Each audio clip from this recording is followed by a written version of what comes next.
When you hear the name Lara Croft, who do you envision? Most likely, a sarcastic English lady wielding dual pistols, stealing ancient artifacts, and eradicating endangered species for funsies. Either the epitome of the male gaze, or a feminist icon beloved by the male gaze. And probably the sapphics too. Don't you think you've seen enough? Originally debuting in the 1996 action platformer game Tomb Raider, Lara Croft has become a household name known even to the filthy non-gaming casuals. She may not wield the same recognition she did at the height of her fame, but it wouldn't be an exaggeration to say that for a video game character, her presence in pop culture echoes more of a real celebrity. Even so, her most recognizable incarnation is still the one from the classic series. Tomb Raider as a series has gone through 2 major reboots, the more recent one being far more drastic of a change, but both served more as a reminder for the public to revisit classic Lara, whose sardonic wit and classy sass continue to age like a fine wine. Probably one Lara herself would raid from a sunken pirate ship, then sip from a goblet she stole from Caesar's grave. Being born in the limbo between beige-loving millennials and short-form junkie zoomers, I do have memories of playing through a couple Tomb Raider games as a child, namely a bit of Tomb Raider 3.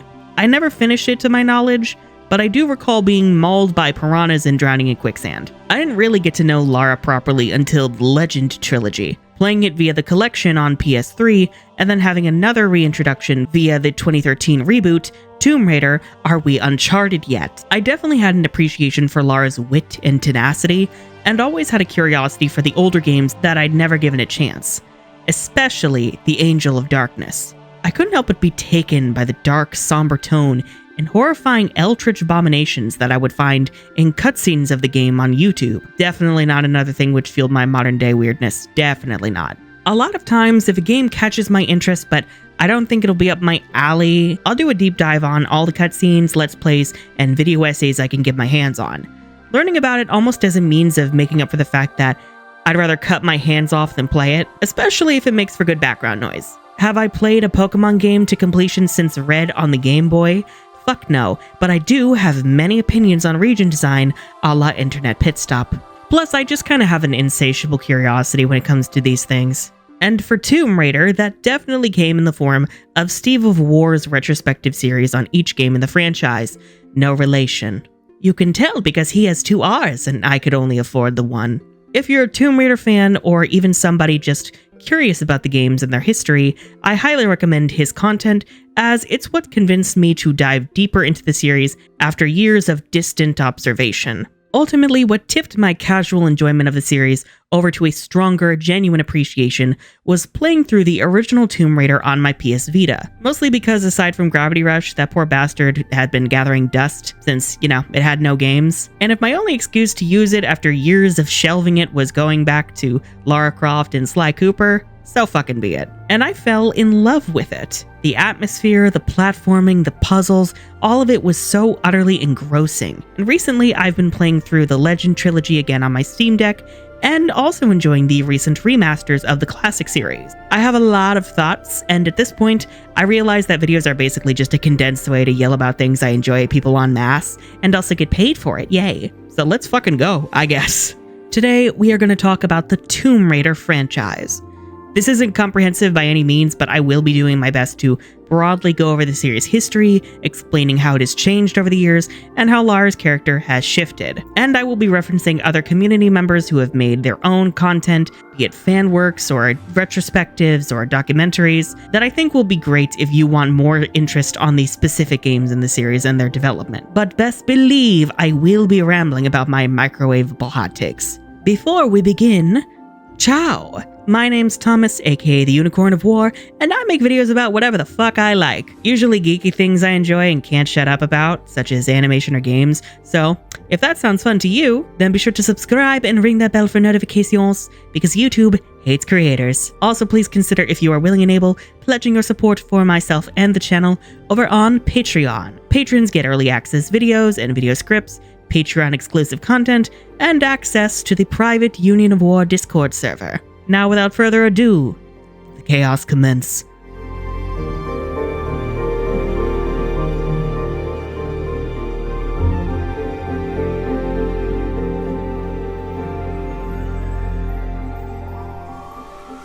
Created by English animator Toby Gard, Lara was actually a later reimagining of a male adventurer envisioned to helm the nascent 3D platformer genre. Part of the Derby-based game studio Core Design, Gard pitched the idea of a hat-having, whip-wielding cool dude plundering ancient ruins and transitioning gamers into the new era of 3D games, to which studio founder Jeremy Heath Smith said, "We will be sued." There was a brief interim where they were considering having the option for either a male or female player avatar, but deciding that this protagonist should be a fully fleshed out character in their own right, they instead opted for a woman, as having a leading lady would help this imagined property to immediately stand out in the sea of muscly macho men. I'm a motherfucking woman, baby, alright. Initially, the character of Lara Cruz, or Laura Cruz, depending on who you ask, though they hated how Americans would say Laura, wonder how they felt about Twin Peaks, was a Latina mercenary from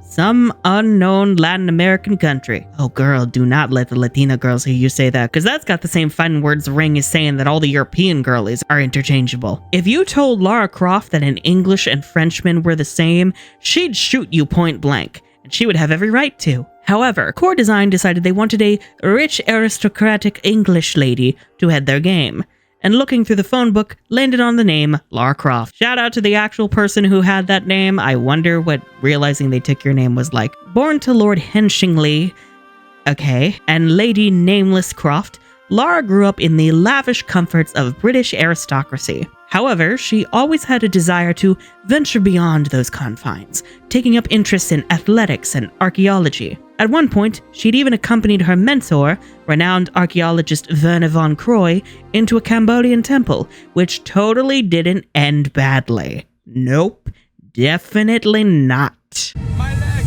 I am trapped! My leg! But for the most part, Lara very much remained on the path to becoming a proper lady of society, even getting engaged to the nameless Earl of Farrington. He sounds like a fuckboy. Returning from a ski trip, their plane crashed in the Himalayas, naturally, with Lara, only 21 at the time, emerging the sole survivor. Whether the Earl accompanied her and died depends on the version, but Lara was left to fend for herself for 2 whole weeks before finding her way to a small village for help. Following this incident, Lara became unable to suffer the stuffy trappings of her old life, and so used her family funds to go on various adventures across the world. She had gone full adrenaline junkie, only able to feel alive through the thrill of courting death. This earned her the mantle of a renowned adventurer, publishing books and journals detailing her escapades, and even speaking at universities and seminars. Still, it was that feeling of isolation, far removed from modern life, which became her reason to live. Unable to accept her new lifestyle, her parents disowned her. Thankfully, Lara was close with her aunt, a teacher who had tutored her and taken her to see various European castles and historical sites. Of course, with Lara repeatedly running off on her own.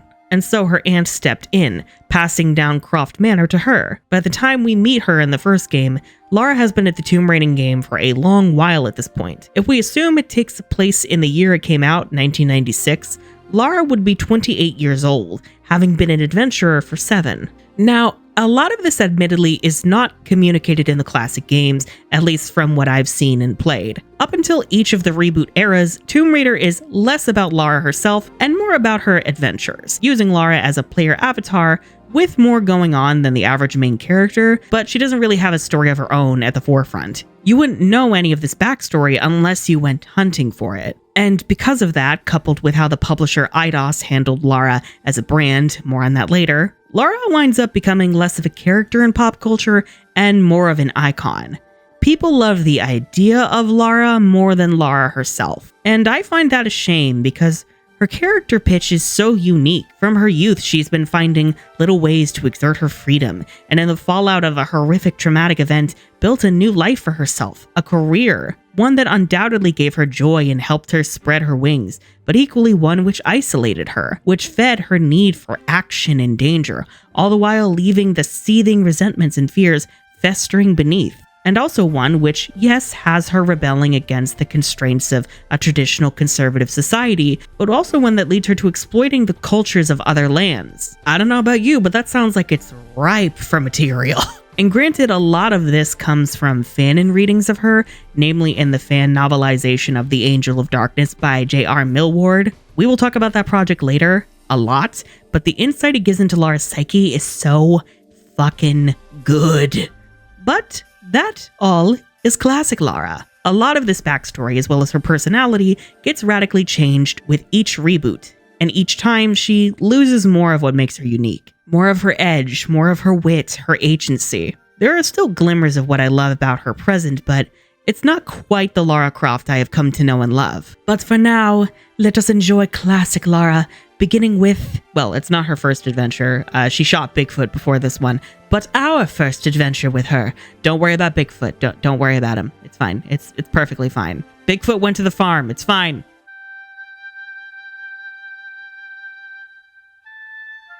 Our story begins with Lara, already a seasoned adventurer, receiving a request from Jacqueline Nadler, CEO of Nadler Technologies, to retrieve an artifact known as the Skion.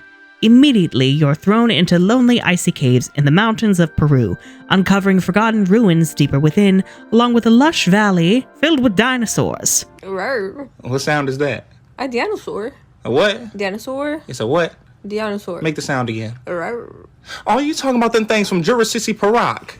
Okay then. Time to finish what the comet started, I guess. You ever wonder why the dinosaurs went extinct? It's because of this bitch. While there is a story going on in this game, it's primarily an excuse to explore these locales. Our 3 stops are Peru, Greece, and Egypt, with each housing a piece of the Skion, and each being broken up into individual levels. What really sells this game is its atmosphere. Venturing into spaces that have lay untouched for ages, it feels like you are entering another world entirely, one divorced from all the tedious mundanity of modern-day life. In that sense, you are inhabiting the character of Lara, who no doubt shares in that sentiment. And yet for all these abandoned locales, I am always surprised by how vibrant they all are. Granted, Peru's earlier levels feature a lot of gray and brown, but the later levels show off some lush greens, along with eye-catching oranges and reds in the ruins' textures. Greece likewise is filled with beautiful golds, and Egypt also a lot of gold, but stunning jade and turquoise as well. Make fun of the blocky graphics all you fucking want, but the art design still stands the test of time. The remastered games updated the models and texturing, allowing you to switch between them and the old graphics at any time, which I do appreciate, especially in the Lost Valley when I want that ominous darkness from the lack of a skybox. Something something liminal spaces, something something shoot the dinosaur. Yeah, I bet you can't hold a Glock, can you, T-Rex, with those tiny ass arms of yours? See if you can hold my dual pistols, Mr. T-Rex. I thought the fuck not. This is why the dinosaurs went extinct. They couldn't hold guns because their arms were stupid. There's no objective that the game hands you. Instead, you are plopped right into the level and left to explore and figure out things for yourself, which again does make you feel more like you're a proper explorer trying to find your way through undiscovered dangerous territory. While there are a few human enemies throughout the game, they are left as either bosses or occasional nuisances, with the majority of enemies being animals, fantastical creatures, or the levels themselves.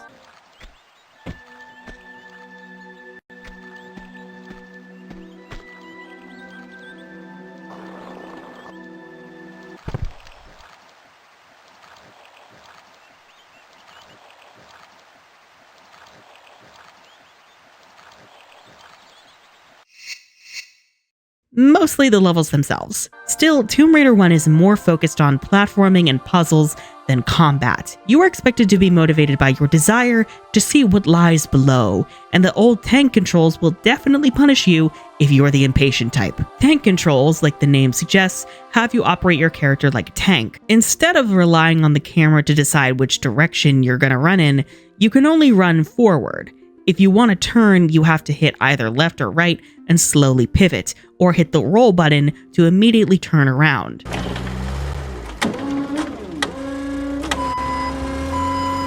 It takes a lot of getting used to, and is largely a consequence of developers trying to figure out how controls should work in 3D space. Gotta start somewhere. However, the level of precision this allows means that when you die, 9 times out of 10, it's your own fucking fault. You are the one with complete control over Lara. She won't even grab ledges automatically. You have to hold down the button to tell her when to grab the ledge and when to let go. But that also means that there's no worrying about accidentally being gravitated in the wrong direction, or the automatic grab failing you and letting you plummet to your death. Yeah, I'm not bitter at Anniversary. Why would I be bitter? I'm not bitter.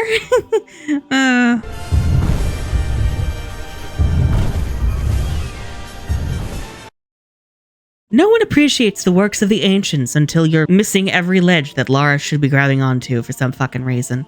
Thankfully, the patient are rewarded once more, as if you hold down the walk button, it will always keep Lara from falling off of the ledge, which is nice if you want to ensure that you're not going to be entombed yourself. The save system, though, is a whole other beast. Depending on the version, you have to use save crystals, which are scattered throughout the levels. They're consumable items, which means you can only save a finite amount of times. I suppose it does raise the stakes and force you to be more aware of your surroundings, but it feels unnecessarily harsh. Thankfully, other versions, including the remasters, instead opt for the save anywhere system, which means saving after literally every single fucking jump. Like every single one. Oh, and look, it's her passport. Isn't that cute? Now, assumedly for the sake of new players accustomed to more modern control schemes, the remasters introduced modern controls. With these, Lara's orientation is tethered to the camera, making it far more intuitive. There has been a lot of criticism leveled towards this feature, namely the fact that it takes away a lot of the control that players were used to with the tank controls. Because you can run in any direction now, it eliminates backflips, sidesteps, and side jumps. To the right now. To the left. Take it back now, y'all. Which were genuinely useful once you got the hang of things.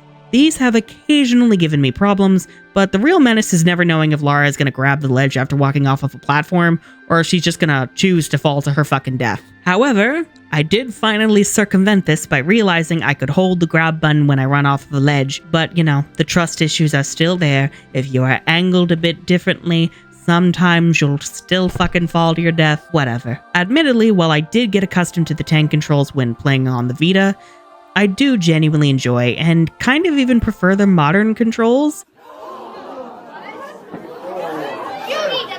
most of the time, and low-key see them as a reward for my efforts. You can always switch between control schemes, so it's basically up to you what you prefer. We live for player choice. Unfortunately, the combat is not that impressive. It doesn't have to be since it's not the main attraction, but it's by far my least favorite part of the game. Because you're encouraged to take your time and be thoughtful with your movements, it comes into conflict with frantic action, especially against the stronger, flying, exploding enemies you see in the later levels of Egypt, and double especially in the Atlantis levels. Oh yeah, by the way, we go to Atlantis. No, not the Disney version. We already avoid getting sued with the Indiana Jones thing. On the bright side, you get to fight a T-Rex. I call him Tevin. Does he have a name already? I don't know. Why is my gut saying Bruce? And now I'm imagining a T-Rex in a Batman costume. And now I'm remembering one convention where I went and one person was cosplayed as a giant inflatable T-Rex and then another person was cosplayed as a T-Rex dressed as Spider-Man. What were we talking about again? My favorite levels tend to be the ones heaviest on the puzzle solving. St. Francis Folly features this insanely tall room with a pillar in the middle, which you use to access 4 rooms with puzzles based around Greek gods, such as Thor and Neptune. Okay. I guess they couldn't just look it up to see if they were correct in those days. Palace Midas is a bit more sprawling, requiring you to find lead bars that you can turn to gold with the Midas statue, which will open the exit. Or you can turn Lara to gold if you hate yourself.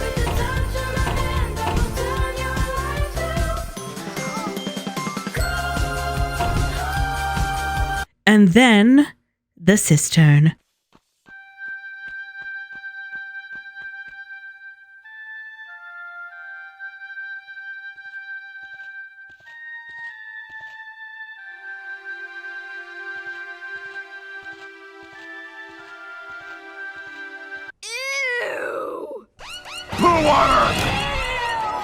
What an interesting artifact. Yeah, if you couldn't tell, I like the Greek levels. I like them a lot. Funnily enough, the cistern is considered one of the more hated levels of the series, or at least one of the more contentious ones. And I do get why. If you hate the water temple in Ocarina of Time, this is its predecessor. Wait, is it? When did Ocarina of Time come out? Shit.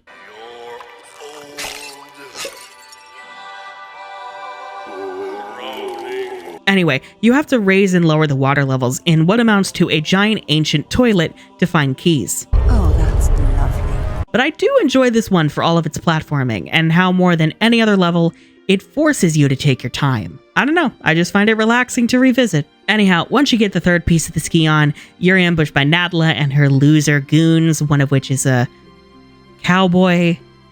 Okay, sure. There's a snake in my boot! And she steals the pieces of the ski on. That bitch. Anyhow, Lara escapes and hitches a ride on her yacht, somehow going unnoticed, and discovers that she is actually the star of a fucking survival horror game. Nadla has brought us to this weird-ass uninhabited island, which turns out to be a remnant of Atlantis. Holy Jesus. What is that? What the fuck is that? You see, Nadla was the queen of Atlantis. Welcome to the city of Atlantis. Well, one of three rulers, known as the Triumvirate. Why is that word so hard to say? The other two rulers being Qualopec and Tehocan, whose tombs are featured at the end of Peru and Greece, respectively. In its heyday, Atlantis was a utopia, and Nadla hated that. Evolution's in a rut, natural selection at an all-time low. Shipping out fresh meat will incite territorial rages again. Will strengthen and advance us. Even create new breeds. Kind of evolution on steroids, then. A kick in the pants. Being the original social Darwinist nincompoop loser, she believed peace bred complacency, and so decided to use the Scion to create a race of powerful, bloodthirsty mutants to, in the wise words of Kesha, raise some hell. But I don't wanna go to heaven without raising hell. Too late for abortions now. Not without the heart of the operation. Get it?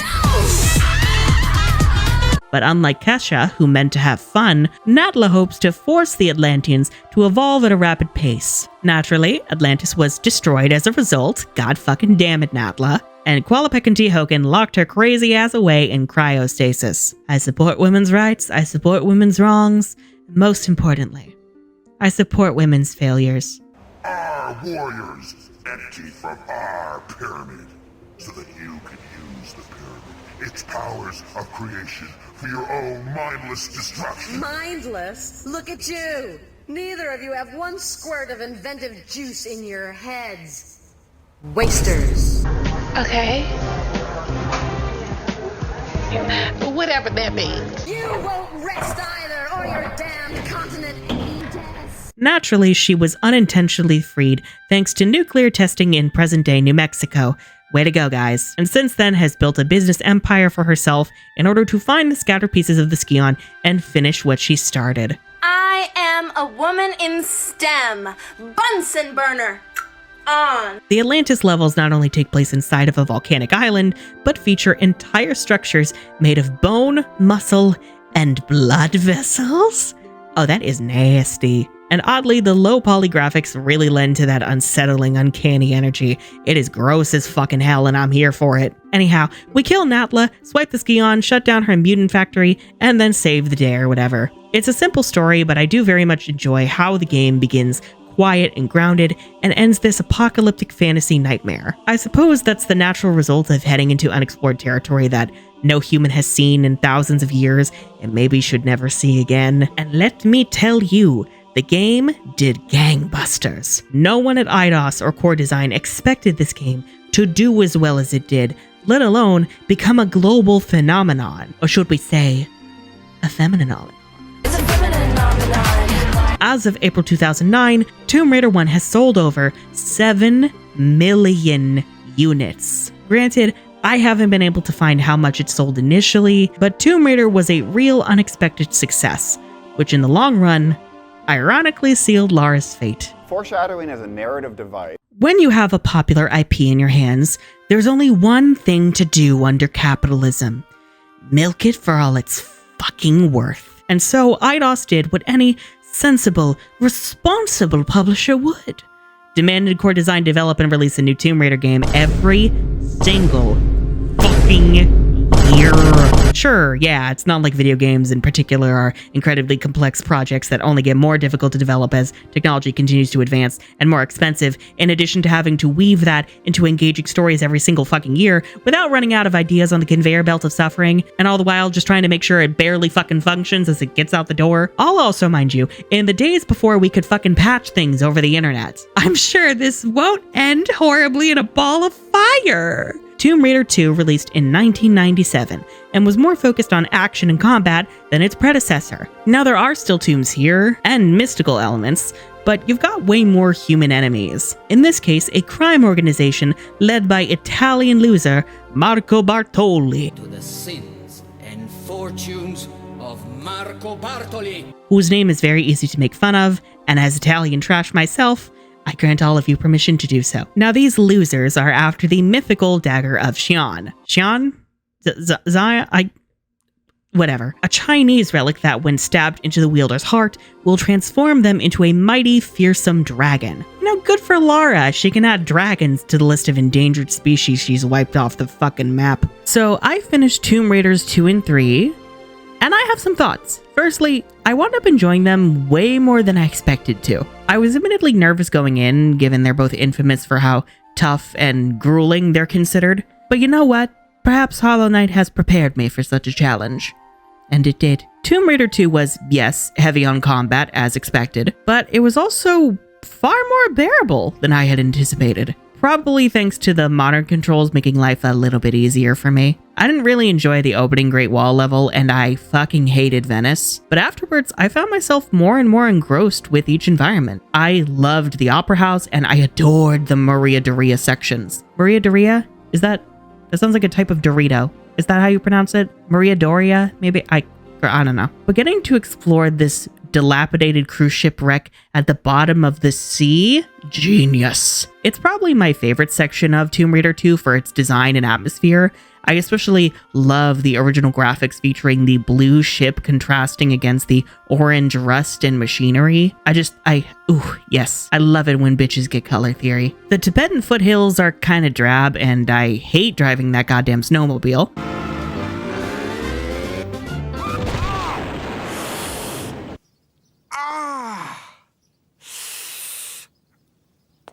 But Barkang Monastery makes up for it both in design and in fun factor. I kind of love the fact that the more monks I meet as I explore the temple, the more I just have to let them gang up on all of Bartoli's goons and do my job for me. What lovely hosts.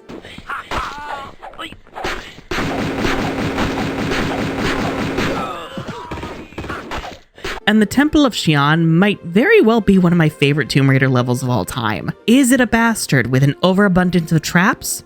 Yes.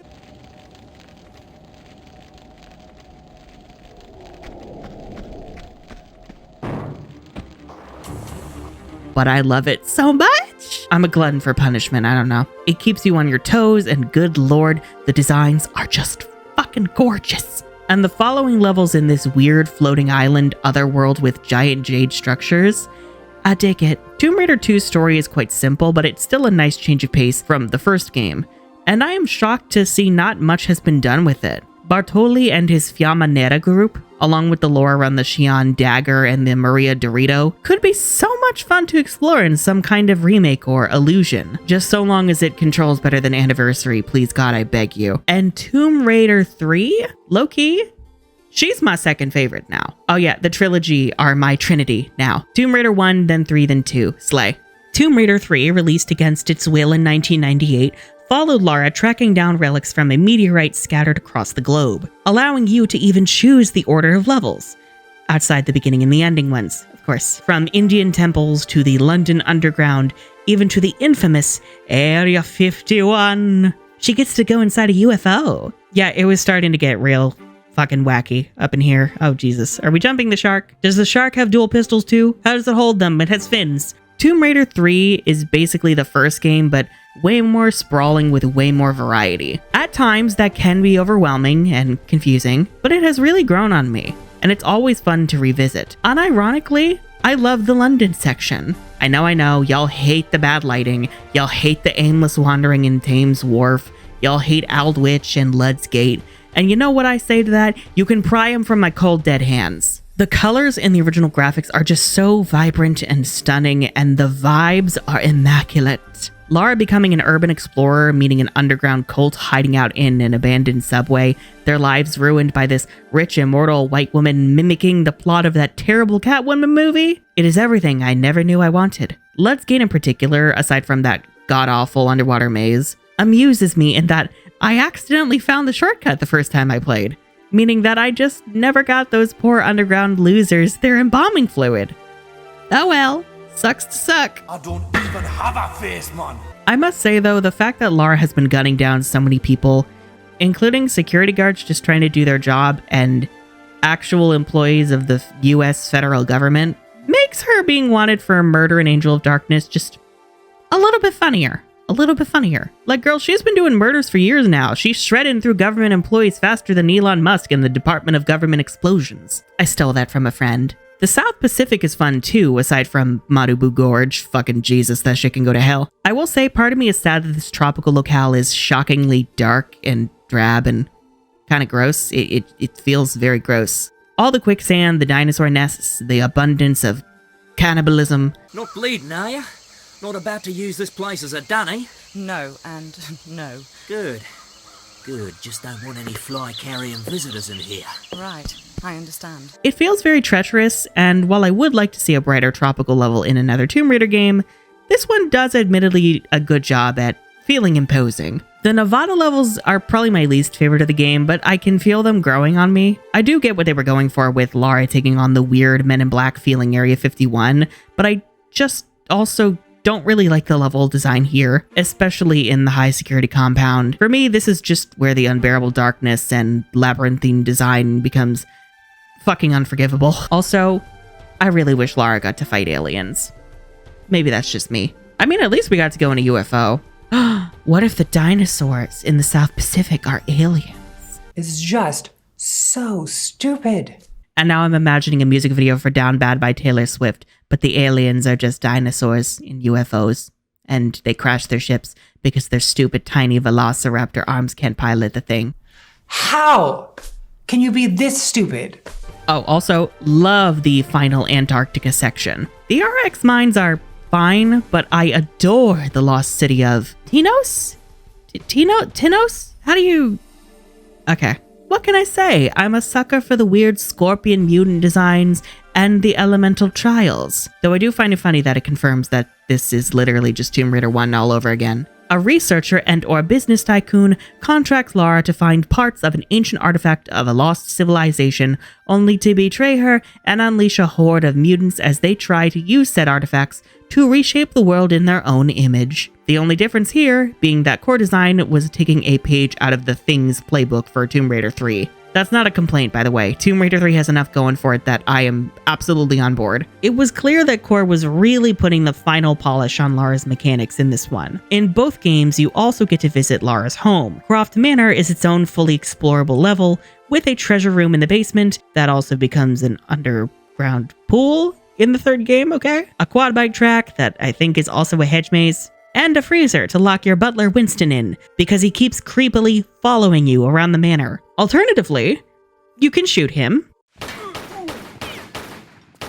leaving him with only a tray to defend himself. True billionaire behavior. As of April 2009, Tomb Raider 2 has sold nearly 7 million units, and 3 has sold nearly 6 million. By this point, Lara Croft was at the height of her relevance, and unfortunately, Eidos ironically got far greedier than the treasure-hunting heroine. I take it you're ready to sign on. To what? Well, my books. You see, with your lifestyle, you'd be the perfect campaign for my products. They were allegedly protective of her brand image at first, but quickly used her sex appeal as a means of not only promoting the games, but making Lara the face of irrelevant products, such as a car. Ibiza. Sauvegarder maintenant? Non. Sûr? Oui. You've got full 3D renders of Lara in bikinis, and even ones where she's only covered up by towels and a convenient pose. The games themselves didn't really start leaning into this until the 4th entry, The Last Revelation, with Lara's model being updated to emphasize her assets. Ew. Bunch of perverts. Mom know about this? Who? This deeply upset Lara's creator, Toby Gard, who left core design after the first game to focus on other projects. His creation was no longer his. She wasn't even Core's, she was Eidos's now, and they were going to use her for all she was worth. Gard admitted that Lara's design featuring exaggerated proportions was intentional, but as a means of stylization rather than outright exploitation. But, you know, we live in a male-gazy world, and there is a very clear difference between male characters who are roided up, for lack of a better term, super muscly and aspirational, versus women with exaggerated features who are clearly meant to be attractive to the men playing. While many argue that Lara and any female character should be allowed to be conventionally attractive, I don't know who's arguing that they shouldn't be, but okay. I agree with Gard that Lara herself really would never flaunt herself around the way that she does in Eidos's marketing. She doesn't seem to care at all for sex or romance, reading to me personally as Arrow Ace. Ironic, given her birthday is on Valentine's Day, but good for her. I assume she shot Cupid with his own arrow, then promptly locked it in another display case in her manor, alongside another case with his heart, before mounting his wings above her fireplace mantle as a trophy. Still, the franchise went on without its creator, picking up more and more steam as it went on. They even made the most successful video game film adaptation of all time in 2001, starring Angelina Jolie as Lara. Pitch perfect casting, if I do say so myself. Now, as of recording, I have yet to see it. I mean to. Life is hard, okay? But from all I have seen, it is a campy delight, and I too woke up this morning and hated everything. I woke up this morning and I just hated everything.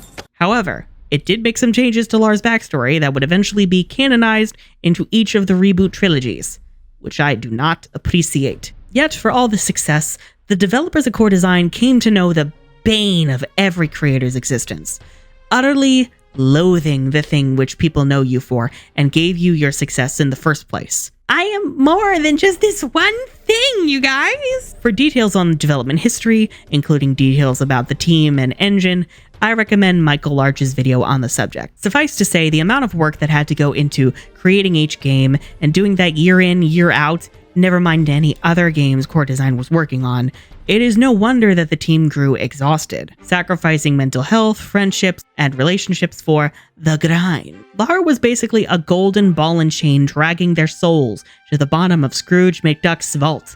Sure, you're drowning in gold, but you're still drowning, probably getting really bruised along the way because it's gold.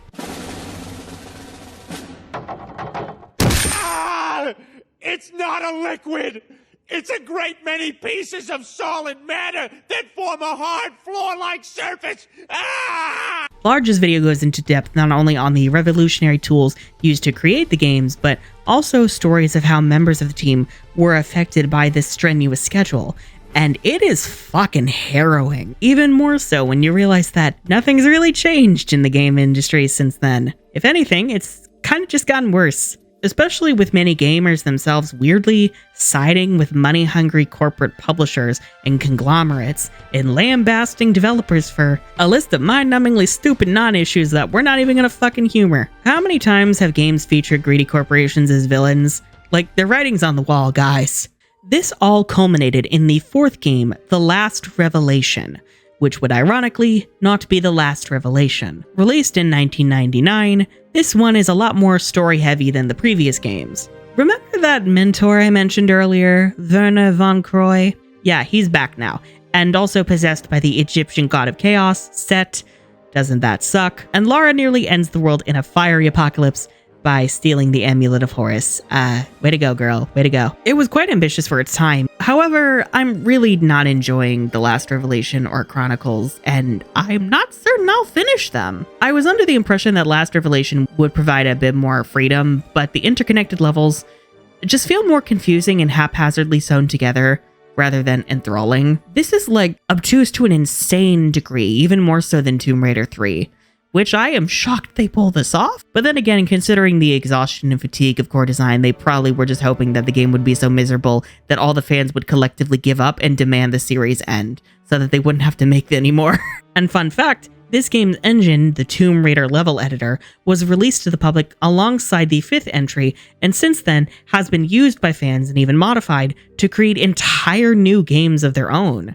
Steve of War has a series on this, and I just felt the need to mention it, given I'm always here for fans taking what they love and using their creativity to just put their own spin on it. But what really matters about The Last Revelation is how it ends.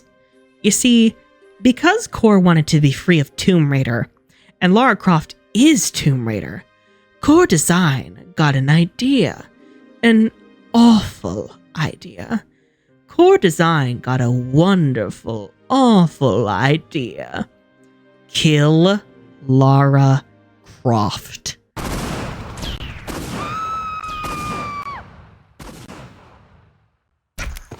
At the end of The Last Revelation, Lara is unable to escape as the pyramid collapses with her still inside, and she is presumed dead. And somehow, Core had managed to hide this from Eidos until the game was released. It is not too hard to imagine how Eidos would have reacted to that.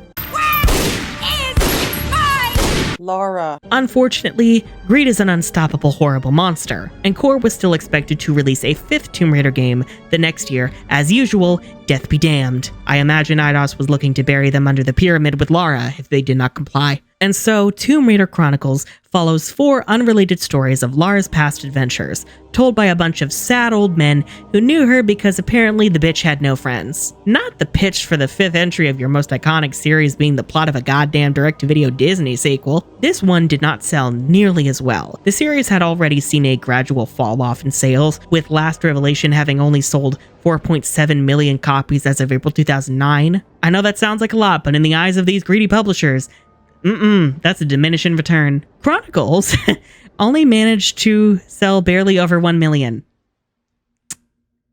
God help us. Things were getting stale. Fans wanted more Lara, but were getting tired of the same kind of adventure over and over again, and critics were likewise dragging the series for a lack of innovation. Wow, she can walk on a tightrope now. How riveting. Maybe Tomb Raider 6 can have her join the circus. Oh wait, no. Oh no. Oh no. I mean, clownery did ensue. Anyhow, it was time for some fucking change. To take some creative risks. Alas, not all risks pay off. Foreshadowing is a narrative device.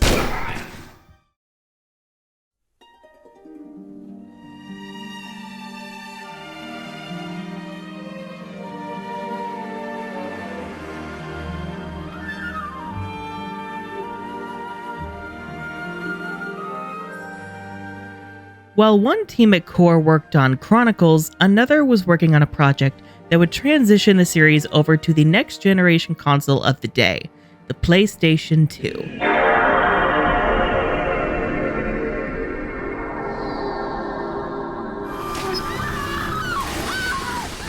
Heralding Lara's return with a massive shift from the classic games, accompanied with overhauled graphics and presumably new gameplay, the Angel of Darkness was planned as the first in a new trilogy.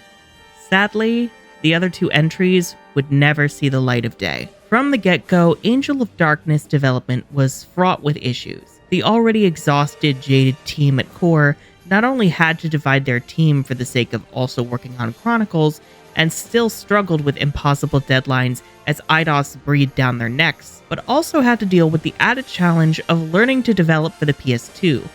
Presumably to streamline the development of Chronicles, veteran developers handled that game, while newbies were assigned to the Angel of Darkness. By the time Chronicles was released, the established leadership took one look at what the fresh meat's work was thus far, loudly yelled, "What in the fuck is that?" and scrapped everything, forcing the team to start from scratch. It's not hard to see why they wound up missing so many deadlines. Eidos was likely hoping to keep the annual releases going strong, but while Chronicles had released in 2000, Angel of Darkness wouldn't hit store shelves until 2003.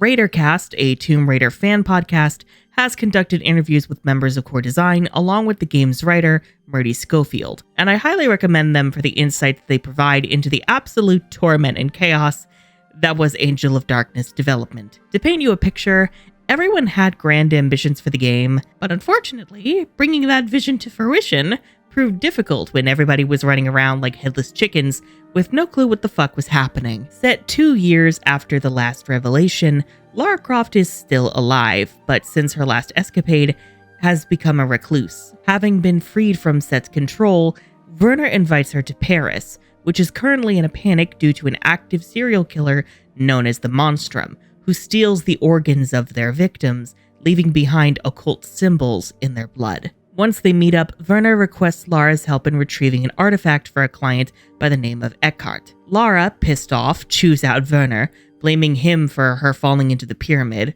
I'm tracking 5 obscura paintings for a client called Eckhart, but he's a psychopath. Why should I care? Because I'm being stalked. People are dying out there. Handle it, Werner. Lara, please. Look, go and see this woman, Carvier. She can help. I'm going. Eat it, Werner. You walked away and left me. A struggle ensues where Werner yells out, a gun is shot, and Lara blacks out. When she comes to, she finds Werner lying in a pool of his own blood, dead. There's blood on Lara's hands. And the walls, in lovely ritualistic symbols to boot. Unsure of whether she or someone else killed her old mentor, Lara is now on the run from authorities, desperate to find the truth. She's quickly swept up in a centuries-long shadow war, discovering that Werner's client, Peter van Eckhart, is not only the Monstrum, but also the infamous immortal Black Alchemist, who is trying to resurrect the Nephilim, a biblical race of human-angel hybrids. Like The Last Revelation, Angel of Darkness has an incredibly ambitious story, arguably even more so, and the vibes are immaculate. I am living for this gothic murder mystery using grungy urban settings as the backdrop for occult-inspired horror. It's new, it's fresh, but still feels in line with Tomb Raider, and especially works for how burnt out Lara and core design would be after her near-death experience. And Lara Snark is at its absolute peak here. You looking for anything special, little lady? So what are you, a city guide? There's been quite a lot of critiques over the years with just how sharp-tongued she is in this game particularly, but given all she's been through, I don't exactly blame her. Nice watch. What? Am I talking too fast for you? And it does make for iconic insults that make for an excellent meme factory. Get me that code, or else... Or else what? You're gonna shoot me? Now there's an idea worth paying for. Unfortunately, the story fell victim to the game's troubled development. Crucial details, such as how Lara survived her ordeal in the first place, fell to the cutting room floor. After emerging from the pyramid, Lara was found by a healer by the name of Putai, who nursed her back to health and brought her to live amongst her people, the Bantiwa tribe. This would incite not only Lara's physical healing, but a new spiritual journey which would continue into the Angel of Darkness trilogy. In the finished product, Putai's name is never once uttered. Many other new characters sadly never got the chance to leave much of an impression, especially the villains. Most notable is Joachim Carell. Joaquin, I hope I'm saying that right. Eckhart's right-hand man and the true antagonist of this game and potentially the trilogy. Carell himself is secretly a Nephilim, stringing Eckhart along to resurrect his people and enslave mankind. You worked for him. No, unknowingly he worked for me, but his usefulness was ended. I'm offering you the chance to become part of a benign new order in the world. You are kidding, right? We Nephilim have only ever been trying to survive. Too many people have died for me to trust you, including a good friend, Von Croy. He was an unfortunate victim of history, Lara. Eckhart was stupid to have killed him. I've helped you all along, both here and in Paris. You can trust me, Lara Croft. Able to shapeshift, Carell is the one who killed Von Croy, posing as Eckhart in the hopes of stringing Lara along as well. You killed Von Croy. Stupid mortal.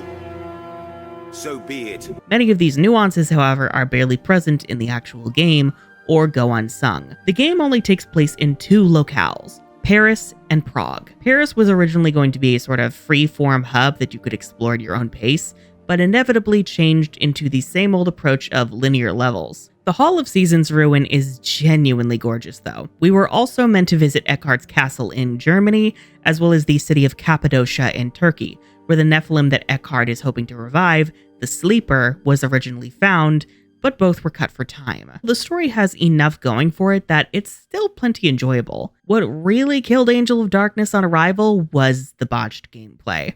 You've got your expected glitches and hiccups due to troubled development, the kind that you couldn't just fix in patches back in those days. But fundamentally, it seems the team couldn't decide whether to keep Lara on the grid system or grant her a proper modern control scheme. See, the classic series tank controls were perfect for the grid-based system that the levels were built upon. You always knew exactly where Lara would land with either standing or running jumps, usually measured in tiles. So even though she moved like a goddamn forklift, you could still rely on those controls once you got the hang of them. Angel of Darkness, however, eliminated that grid system in the environment without eliminating Lara's tank controls. She's still a damn forklift, awkwardly ambling around levels at the speed of a sickly tortoise. You could argue her slower speed and the new stamina meter are the result of Lara being out of shape due to being out of the tomb raiding game for so long, but it's not particularly enjoyable when you're actually playing.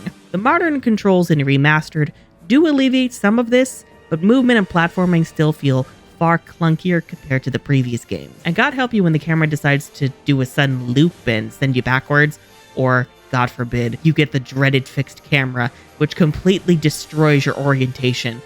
I was running forward and now suddenly I'm running backwards. You've also got a few new half-baked mechanics, such as stealth that you never need to use. Why bother taking 5 years to knock out museum guards and police with a taser or stealth move when you could just shoot them in the face? Gotta clear your name of murder quickly and all. There's also a dialogue choice mechanic that changes nothing, aside from Old Lady Cavier refusing to give you a notebook if you're too mean. I'm not going to waste any more time here. Do you have the notebook? I do. Then I suggest you give it to me now. And Parisian crime boss Bouchard shooting you if you read him for filth.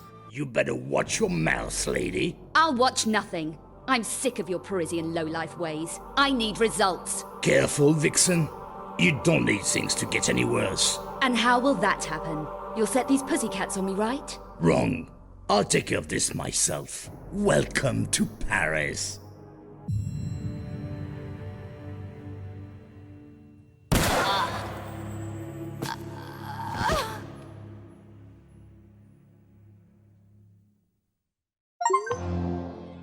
These aren't additions that fundamentally change the gameplay or story, they're just stapled on for the sake of looking like fundamental changes. And that's not even touching on the strength mechanic. I feel stronger now. In addition to the new stamina bar, which limits how long you can hang onto ledges, Lara will be unable to perform certain actions like opening a door or pulling a lever. She'll say, "I'm not strong enough." I'm not strong enough.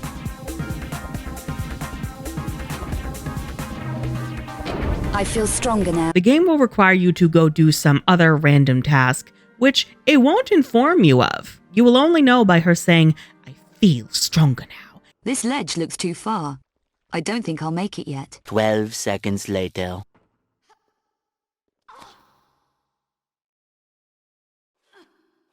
My strength has increased. Maybe now I can make it across that ledge. At which point, you can probably go back and do that other thing that you couldn't manage before, because that makes sense.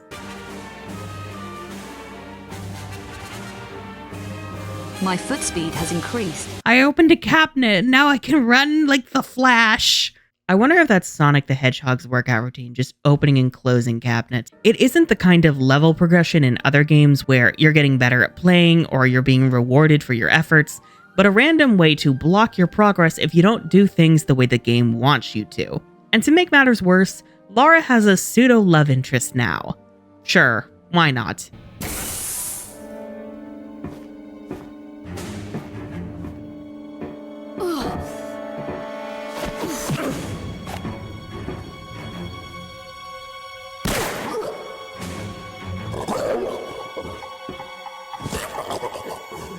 Thanks. Glad you came back to save me, stranger. Name's Curtis. Lara. And this is business. Curtis Trent, a member of a group opposing Eckhart, initially stalks Lara on her journey. Excuse me. And excuse you too. Do you know a Louis Bouchard? I'm a stranger around here. Don't let me distract you from your paper. Then later joins forces with her and has a few playable levels to himself. And he plays exactly the same as Lara. He was originally going to have special abilities based around his psychic powers, such as the ability to see visions of other areas that he cannot physically access. or a fancy ninja star that he can control with his mind, but again, these were cut for time. They did restore the ninja star in Remastered, and while it is a strong move, you also can't actually move around when you throw the star, so you're basically just left wide open for slaughter. And personality-wise, yeah, Curtis just kind of feels incredibly sleazy, especially with the creepy way he properly meets Lara in the Louvre. Call the police. We need to call the police.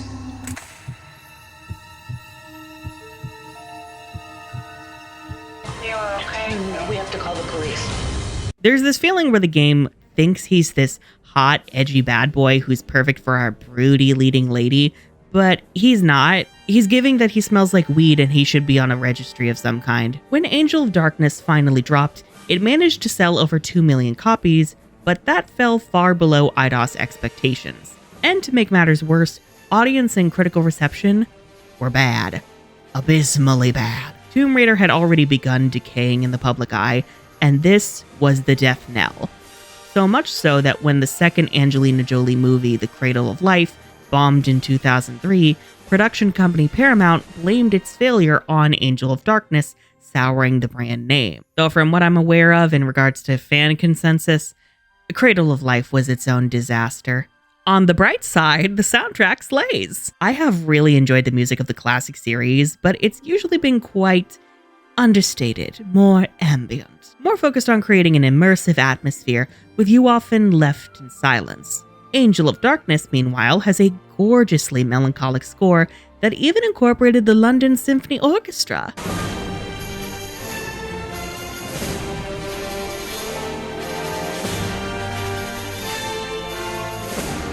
Shout out to Peter Connolly and Martin Iveson for their compositional work as well. And as usual, the fans come in clutch to salvage this forsaken franchise. Angel of Darkness has a fan novelization by J.R. Millward, which I have very much adored and occasionally revisited over the years with how well it fleshes out the existing story. Millward voices Lara herself in the audiobook version, and her acting and the use of the game's score make for a lovely experience. For me personally, it's the definitive way to experience the Angel of Darkness, especially in the way that it focuses on Lara's personal journey of reckoning with the trauma that she not only experienced in Egypt, but that she's been carrying around since she began her career as a Tomb Raider. And she's also written a sequel, titled The Path of the Black Alchemist, which received the blessing of the game's writer, who himself has given the story a lot of thought in his own time. Angel of Darkness may be a broken mess, but it's also a passion project, one that has inspired the passion of many other fans. I've yet to fully read Path of the Black Alchemist, and in truth am low-key waiting for an audio drama adaptation. Sadly, while the Angel of Darkness has become a cult classic in the fandom, IDOS did not give a single shit about that. I would argue that it's IDOS' fault in the first place, their own greed and demands leading us to this god-awful situation. But hey, they're the ones with the money, and they're the ones who hold the rights, and so they told Core to go fuck themselves, took Tomb Raider away from them, and gave it to another of their studios, Crystal Dynamics. And to throw salt in the wound, they were an American studio. Bloody Yankees. You unsavory little runt. You have a nasty mouth, lady. From there, Core Design was basically left to wither on the vine. Founder Jeremy Heath Smith founded his own company, Circle Studio, and most of the existing team at Core jumped ship with him. Core, meanwhile, was later acquired by Rebellion Developments in 2006, being transformed into Rebellion Derby before finally being put out of its damn misery in 2010. So, pretty bleak, miserable ending, huh? Developing one of the most beloved franchises of all time, only to slowly be driven mad by your greedy publisher and public demand, so much so that you take it out on your own goddamn character, and finally finding yourself kicked to the curb when your attempt at evolving the series goes awry. And classic Lara herself received quite the ambiguous ending. She may have defeated her enemies and presumably avenged Von Croy, but her name hasn't been cleared. At the end of the Angel of Darkness, finding a pool of Curtis' blood and his dumb ninja star, Lara heads off into the darkness, never to be seen again. For you see, Crystal Dynamics did not bring this Lara back. They replaced her.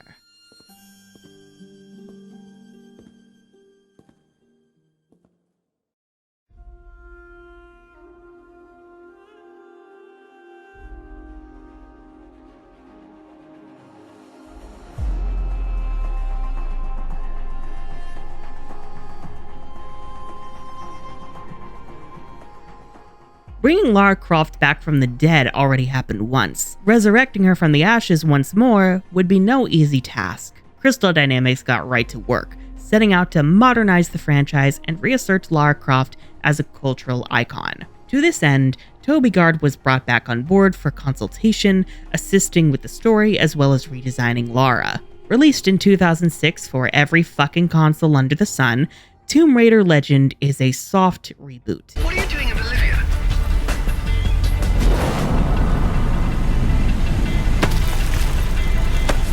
Ascending. Alistair, meet Tuanak. She's a lovely pre-Incan civilization, currently in ruins. Delighted. We have officially entered a new continuity, but it is superficially similar enough to the classic series so as not to totally overwhelm the filthy casuals and the general public. From what I've gleaned, a lot of folks don't even know that this trilogy is its own thing. They just think of classic series and then Survivor Trilogy. And if they do think of this one, they just lump it in with the classic series. Lara is still an archaeologist and an adventurer here, but her backstory has been completely changed, and is more in line with the backstory that she has in the Angelina Jolie movies. Here, her parents are Richard and Amelia Croft. Oh look, her mom got an actual name! Not that it'll save her. Richard was an archaeologist, taking Lara on numerous expeditions in her youth. So now, instead of Lara being a rebel whose lifestyle was at odds with what was expected of her, she now is following in her father's footsteps. And I kinda hate it, not gonna lie. It bloody well wasn't love, was it? It's not too in your face here, just wait till the Survivor Trilogy for it to get on your damn nerves. But to me, this robs Lara of her agency, taking away her hints of rebelliousness to where she decided to embrace an unconventional lifestyle. It's giving that one Caitlin Riley video about women in sci-fi movies where women have to have some paternal lineage to justify their interest in science or adventure. Because, otherwise they should just be a man or something, I guess. My father was a scientist and he also worked here, and I know that that's the only reason I got the job, because that's the only way that this would make sense in the storyline of this film. It wouldn't make sense if I was just a scientist on my own and my parents were like a mechanic or something. There has to be a lineage of some kind because I'm a woman. But please listen to me. We have to get into planes now. This Lara is still quite sassy, but her personality is far softer. You have broken into my house. You have killed my men. I've simplified your payroll.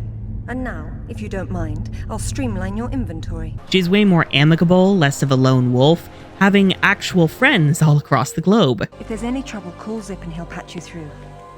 Don't take any chances.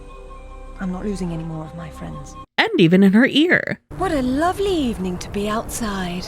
Uh-oh. You know what that means. I'll get the diamond hydronate. To accompany her adventure, she has two pals helping from Croft Manor. Zip, a tech nerd who originated in Chronicles, and Alistair, a history nerd who will not shut the fuck up about trivial shit that no one cares about. He's me for real. Hey, now that the power's on, maybe you can go back and pull out Excalibur. It's not Excalibur! The sword and the stone and Excalibur were two different bloody swords! Arthur got Excalibur after the sword and the stone broke in his battle with Valinor! Oh, good grief, nobody gets it straight! That's because nobody cares. Boys. Sorry. These two are, maybe unpopular is not the right word. It's not that people hate them, it's more...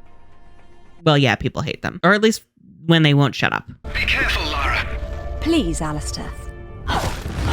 And I doubt any of that snow and ice is stable. You should keep moving before it breaks on you. I have done this before, you know. A few moments later. Not to rub it in, but I'm glad I'm at home. Lovely, Zip. That's quite enough of that. Sorry. Because Tomb Raider has always been a very isolating, solitary, lonely game, people were not fond of the constant chattering with these two that you could never shut off. Personally, I don't mind their presence. I actually kind of enjoy Lara having other personalities to work off of. And to me, it also communicates that she's a more experienced, seasoned adventurer with a team behind her. It kind of gives Sly 3, with the Cooper gang expanding to include new members with useful specialties. Except here, instead of annoying minigames, it's chatter. I do understand why people don't enjoy them, and I do wish you could choose to turn their commentary off. But it's not entirely unexpected given Legend is far more lighthearted and campy than the classic series. More action, more cinematic edge, a more conventional story, and Lara herself even becoming more of a conventional action heroine. Those bastards from town are here, and they're coming down after you. Well, this is a tomb. I'll make them feel at home.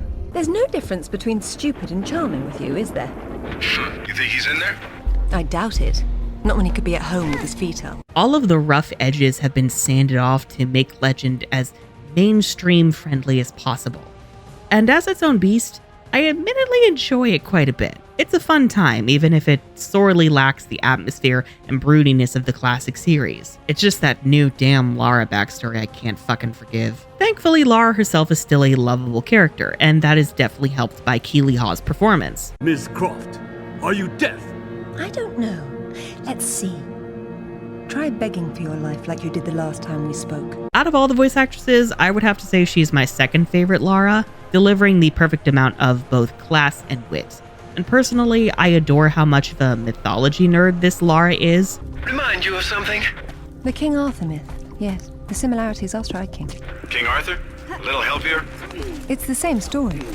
A youth, unaware of his royal blood, rises from obscurity to become a wise king with the help of a friendly wizard and his magical staff or sword, and afterwards he's transported to paradise. Classic Lara was only ever interested in thrills, whereas Legend Lara has a clear passion for the cultures that she interacts with. In terms of gameplay, Legend features full 360-degree movement. There's no more grid system. Lara's movement is more fluid than ever, and there's also no more manual grab, as she will automatically grab ledges for you, or just beam towards them like a magnet. And while this style is more palatable to modern audiences, and sometimes enjoyable, sometimes, it does lack the level of precise control that the classic series had, and also just so many times that magnetism failed me.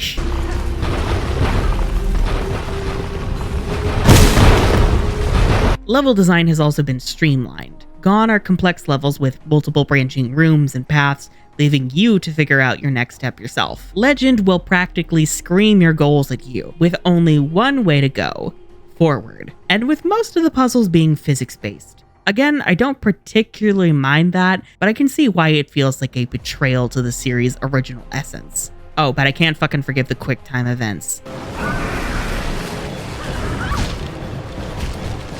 These are not challenging, these are not fun, they're a nuisance. Although it is fun seeing all the dumb ways to die.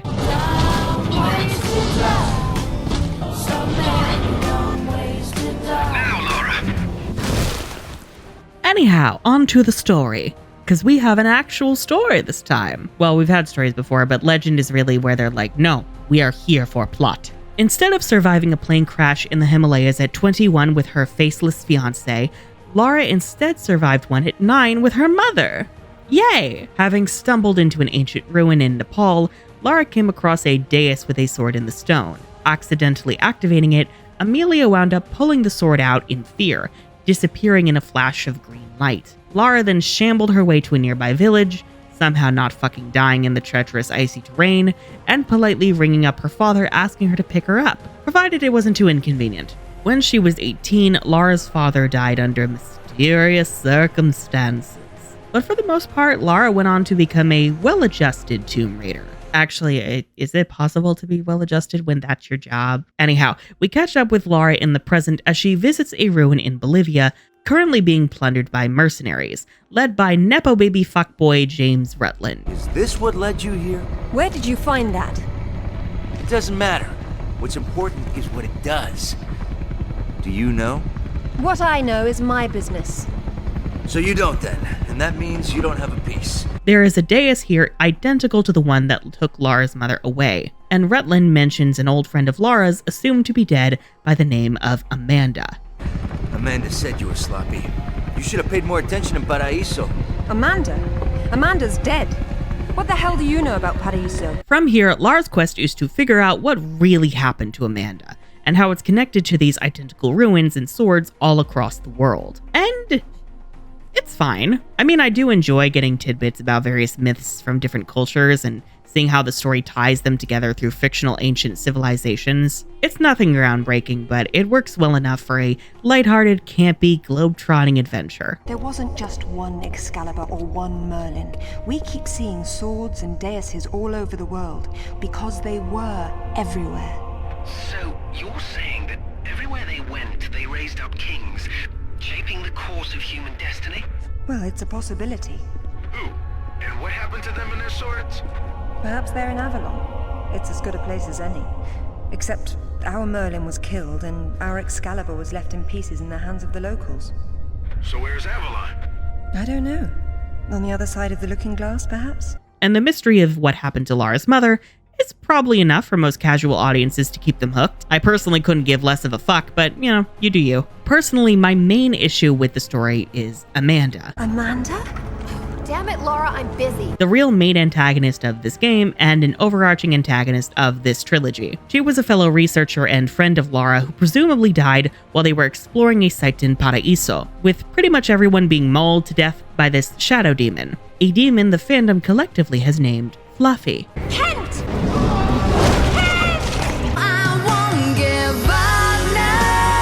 Turns out Amanda survived, nabbing an artifact called the Wraith Stone, which allowed her to tame and control Fluffy. A little friendlier than it was in Paraíso, isn't it? I taught him how to fetch. You're mad! It killed our friends, Amanda, and it almost killed us! And it saved my life once I mastered it. It's all about a broader perception. Flashback. End of flashback. I don't give a fuck. Do I look like I give a fuck? Because I don't. She is pissy that she was assumed dead, and since then has stayed off the radar while pursuing the secrets of the dais. Not sure where she got all the resources that she has throughout the series. Maybe she got Rutland to put her in his will or some shit. Her hatred of Lara is very dull, and I think a lot of that has to do with the fact that we don't really know much about Amanda to begin with. Without the benchmark of what she and Lara's friendship looked like initially, and who Amanda is as a person, it leaves you more annoyed at her dark turn than hurt. And I'm not even sure what her goal is. There's some details about her interest in spiritual, new agey stuff in the character bios, but like, girl, I don't count that. Put it in the damn story. She doesn't have much of a presence either, not properly entering the story until Kazakhstan in level 5 of 8. Personally, I would have introduced her in level 2 when Lara goes back to Paraíso. Not only would she have made her presence known as soon as possible, but it would also be in the same spot where, in her eyes, Lara abandoned her. Drama. Amanda is functional as an antagonist here in Legend, but I bring all this up because it's gonna become an even bigger problem later on in the trilogy. Anyhow, something King Arthur, the game ends with Lara getting Excalibur, kicking ass, and having quite possibly one of the most badass moments in video game history, where she questions Amanda about her mother. All these years I blamed myself, and it was you! You killed her! Killed her? She's not dead! She went where I was supposed to go, where you could have gone! Makes sense right this second, or I swear I'll execute you where you stand! I told you to pull out the sword. I told you! Where is my mother? Avalon! It's not a myth. Don't you get it? You'll never understand. I'm wasting my breath.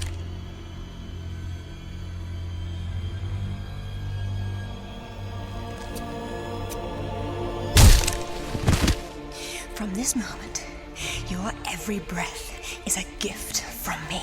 With this new knowledge, Lara has the slightest hope that her mother is still out there, alive and waiting for her, and she heads off to find the mythical land of Avalon. Legend was a massive success, selling over 6 million copies as of 2009, and resurrecting public interest in Tomb Raider. While it has garnered a lot of pushback since its release from fans of the classic series, and I have plenty of issues with it myself, I still very much enjoy Legend for its campy vibes. You know, it makes for an easy gateway into the series for newbies before they venture back to the classics. Unfortunately, Eidos learned nothing from their folly. Apparently, they've never spoken with St. Francis, I guess. And with $signs in their eyes, they commanded Crystal Dynamics thusly: release this new trilogy in yearly installments. And you know, just like it didn't end poorly for Core, I'm sure this wouldn't go horribly wrong.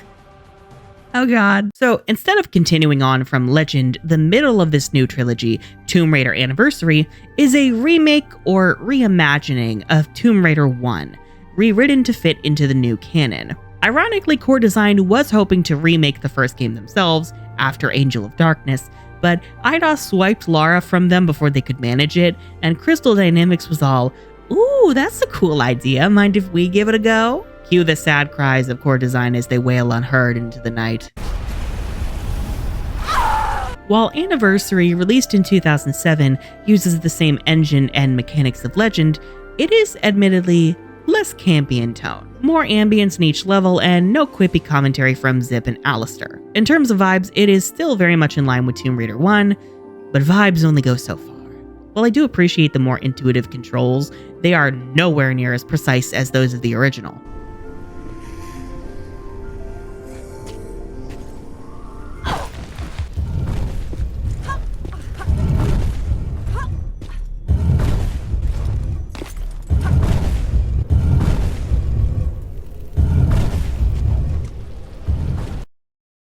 Anniversary's automatic ledge grabbing has failed me on more than one occasion, to the point I have developed severe trust issues. It doesn't help that at times Lara will nearly lose her grip unless you press a button to secure your grip. The firmly grasp it button. Firmly grasp it! And this becomes a nightmare in platforming gauntlets, where timing and speed are key. This goes doubly for posts or pillars Lara has to balance on, as half the time she is guaranteed to nearly lose her balance, locking you in place and keeping you from jumping forward before you are crushed to death by the walls. Oh, and there's more QuickTime events. Yay. You foolish girl. Even the goddamn T-Rex is introduced in a QuickTime event. I'm running. Instead of, I don't know, letting you encounter it on your own while actually exploring in game. Girly, this isn't a movie, it's a game. Let me play the game. I do enjoy seeing the ways that they have adapted the original areas to work with the new control scheme, but half the time, I prefer how they were handled in the original. St. Francis Folly is arguably the pinnacle of this. I find the new versions of the Thor and Neptune challenges, now properly named Hephaestus and Poseidon, more enjoyable, but I overall prefer the layout of the original main room. And I'ma be so real with you. The 1996 game has a better control scheme. It's more precise, it's not gonna get you accidentally killed because Lara failed to be a refrigerator magnet and go for the ledge you wanted her to go for.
But truthfully, my pettiest problem with these redesigns isn't the new puzzles, or even the new corridors used to connect them, but the lack of color. Seriously, where the fuck did all the color go? This was in the era where games, in trying to look more realistic, felt the need to feature such lovely colors as mud, diarrhea, and dirt. Oh, and everyone's favorite color, soulless beige.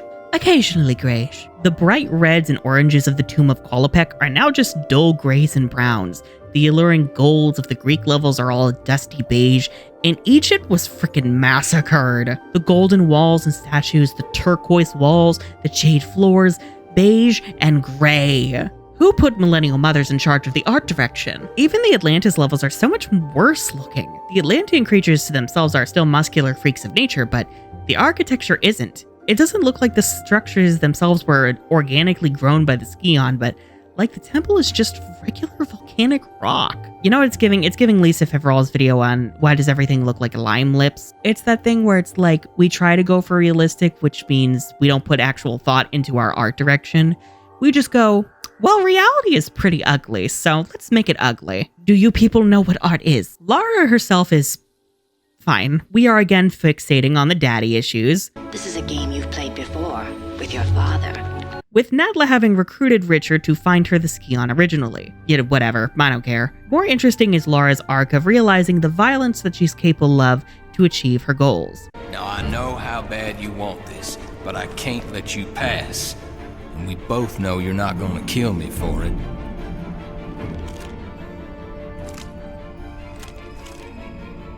That's just not who you are. I'm not who you think I am. She's routinely saddened by the death around her, even those of the enemies trying to, kill her. Unless you want to end up like Larson, get out of my way. It's so good, isn't it? Gets even better. You can't explain it to people. They have to feel it. And when she's horrified of having to kill Natla's goons, Natla uses this to try swaying Lara to her side, saying that her ruthlessness makes her strong, even using it to try and psych Lara out. Immortality has its price. But what are a few lives to sacrifice for your dreams? It's nothing revolutionary, but I do appreciate it. Strangely, this would have worked so much better with classic Lara, whose personality is way more in line with the whole killing people to get what I want thing. I would love seeing how that Lara deals with this Natla calling her out for her callousness. The answers you've sought your entire life are within the Scion.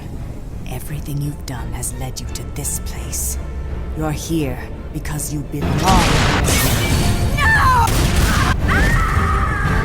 I will say, Natla is at least a more interesting antagonist this time around. Not by much, but she's got a bit more presence going on. No doubt aided by the illustrious Grey Delisle lending her performance, actually. I think that's the only thing. How far are you willing to go to find out, Lara?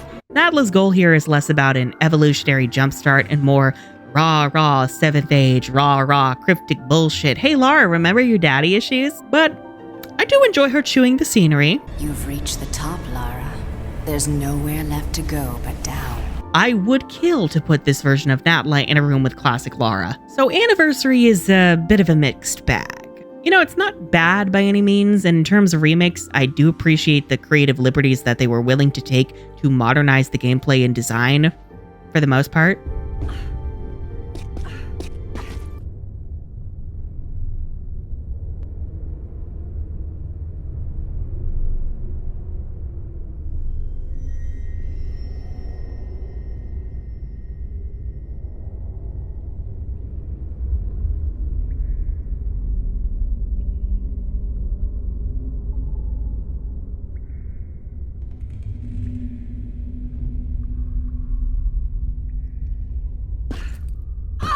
But the way that they drained the original of all of its color, the controls being less reliable, and Lara becoming a far less compelling character, even when she technically has an arc here, unlike before, keep Anniversary from surpassing its original. I'm also not sure why, but this game sold way less than Legend, moving just barely over 1 million copies as of 2009. I would assume it's from a lack of marketing, but in truth, I'm at a complete loss. Maybe it's because it's a remake and people were not interested. They were just like, girl, finish the Legend story for fuck's sake. But Anniversary's inclusion of Natla would prove to be required reading for the final installment in this trilogy. Underworld. This one's weird. Released in 2008 as the conclusion to this trilogy, Tomb Raider Underworld should have really been called Tomb Raider Underwhelm. Ooh, aren't I clever? You can die too! It marked another next-gen entry trying to make use of the technological jump between console generations, and was, at least, less disastrous than Angel of Darkness, yet strangely, far more disappointing in that regard, at least to me.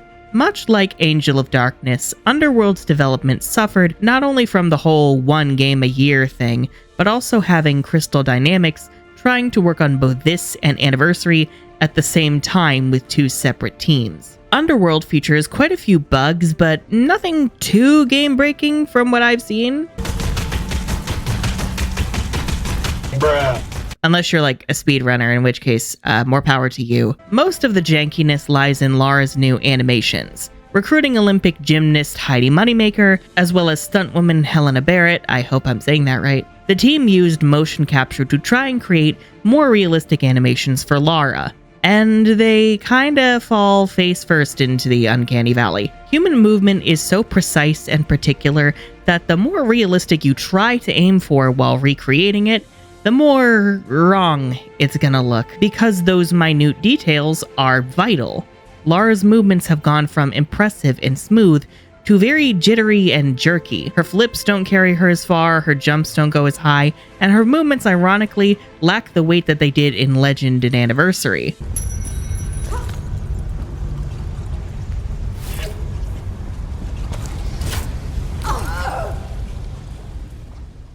But the jank isn't the reason Underworld vexes me.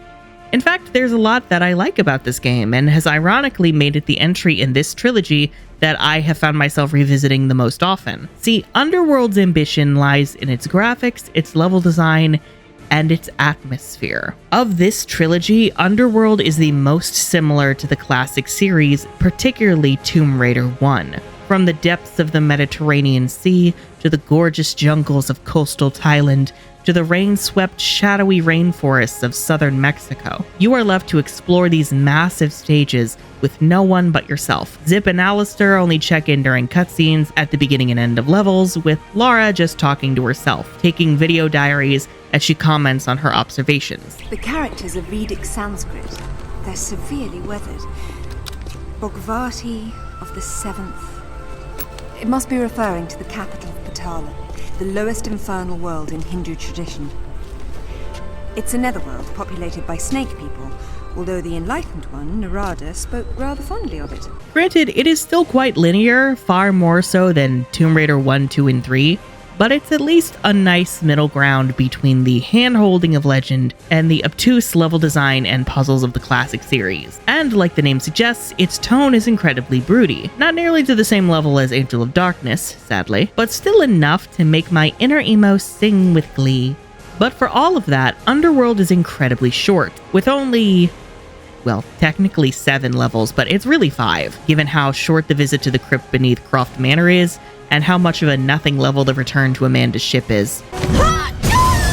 And that's probably because the story here is incredibly bare bones, so they're already struggling to drag it out for the existing number of levels. To quote Millward, the plot is as dull as ditch water. Well, she didn't say that. Lara says that about archaeology in the Angel of Darkness audiobook, but it still applies, okay? While Legend focused on Arthurian lore, Underworld's focus is on Norse mythology, with Lara's quest being to find Thor's belt, gauntlets, and hammer in order to find and access Avalon, also known as Helheim, and finally find the truth of what happened to her mother. It is essentially the same plot as Tomb Raider 1, but replace the Scion with Mjolnir and add a dash of mommy issues.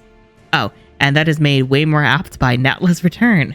This specimen jar offers little in the way of amusement, so I've grown fond of watching Amanda suffer the effects of sharing your interests. Jacqueline Natla, you just don't know when to die. Yeah, Natla survived Anniversary and presumably was dug up and held captive by Amanda as Encyclopedia Atlantica. Problem is that both Natla and Amanda have barely any presence here, only being featured in the first, penultimate, and final levels. Natla is again trying to get Lara to do her dirty work for her, but you could remove her from the story and virtually nothing would change. Amanda is more boring as well. She doesn't actually confront Lara until the end of the game, and even the illusion of her bitterness is gone, reducing her to a stock standard edgy hot topic gal. Most of her evil at the start of the game is done by faceless mercenaries. Lara herself also has lost a lot of what's made her interesting. She makes discoveries about her father, even learning that Natla is the one that killed him, but it lands with all the dramatic weight of a wet paper towel. The closest thing she gets to an arc is accepting the death of her mother. I do appreciate its subtlety, but at the same time, I do wish it was more prominent given it's the entire reason that Lara is willing to nearly end the world. Oh yeah, Lara's journey here is what Natla needs to end the world and start the 7th Age or whatever. I see we're also taking a page out of Last Revelation's playbook. Present also is an evil doppelganger, Lara Cruz. That's totally her name. created by Natla to burn down Croft Manor to retrieve Amanda's Wraithstone. And yeah, in cinematic she's cool, and I do appreciate the nods in her design to classic Lara, particularly her Angel of Darkness design. But like her creators, she too barely has any presence. And you don't even get to fight her in gameplay. Interactions with her are just locked to cutscenes. Anyhow, the doppelganger burns down the manor, kills Alistair, and I feel nothing. Mostly because I'm just not all that attached to Alistair's character. I feel like I'm playing the pitch of a movie instead of an actual game. We get a couple more levels, get the hammer, descend into hell, Helheim, Avalon, whatever the Helheim you want to call it. And we discover that Mama Croft has been turned into a thrall. A zombie created by this blue lava called Itia. At least I'm going to pronounce it Itia because that sounds cool. Mother, it's me. It's Lara.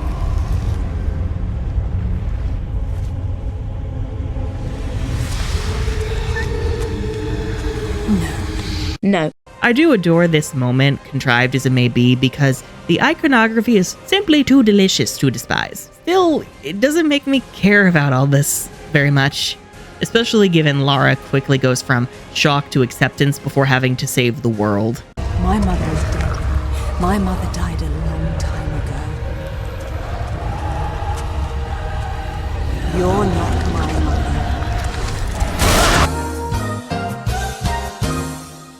The final boss isn't even a boss fight, but instead is a giant platforming puzzle, with Natla just throwing fireballs at you every now and then, trying to swat you away like a gnat. Can't even come down and try to scratch my eyes out. Okay, whatever.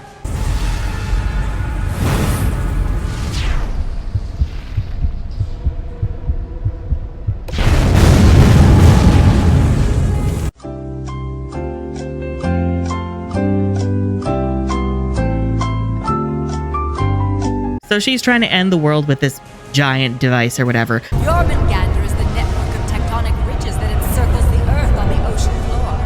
And we stand now on its weakest point, where the ancient supercontinent Pangea first broke in two. When this relic unleashes its fury below, the very seams of We stop her and drown her in the E tier, and we find a dais to get ourselves and Amanda out of Dodge. I can't reach the sword. But you can.